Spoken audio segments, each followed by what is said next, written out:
दोन धुरंधर नेते एकत्र आल्यामुळे सत्ताधारी डगमगलेले आहेत असा हल्लाबोल भाजपवर संजय राऊतांनी केला।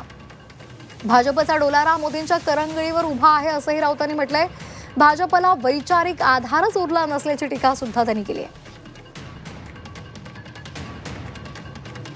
हा जो आहे भारतीय जनता पक्ष सध्याचा, हा मोदींच्या करंगळीवरती उभा असलेला डोलारा आहे। स्वतः मोदी डगमगलेले आहेत। आंतरराष्ट्रीय राजकारण, स्थानिक राजकारण, स्वतः मोदी डगमगले आहेत, मोदी डचमळत आहेत। त्याच्यामुळे हा डोलारा हा फक्त एका करंगळीवरती जेमतेम आता पेलला गेलेला आहे।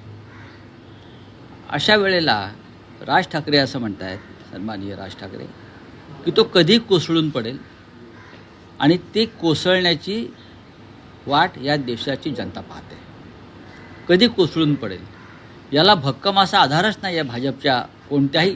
तसं नसतं, जर भक्कम आधार असता वैचारिक तर AIM बरोबर युती झाली नसती, काँग्रेसबरोबर युती केली नसती आणि मग फार गदारोळ झाल्यावर त्यांनी कारवाया केल्या, माघार घेतली।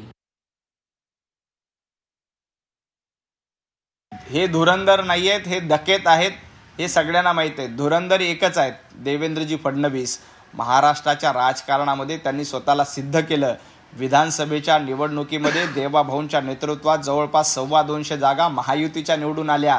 त्यामुळे धुरंधर कोण आहे याचा निर्णय महाराष्ट्राने केला आहे आणि या महापालिकेच्या निवडणुकीमध्ये देखील धुरंधर कोण आहे याचा निर्णय मुंबईकर निश्चितपणे करणार आहेत। देवाभाऊ धुरंधर आहेत, तर हे दोघे जण डकेत आहेत हे देखील महाराष्ट्राला माहीत आहे।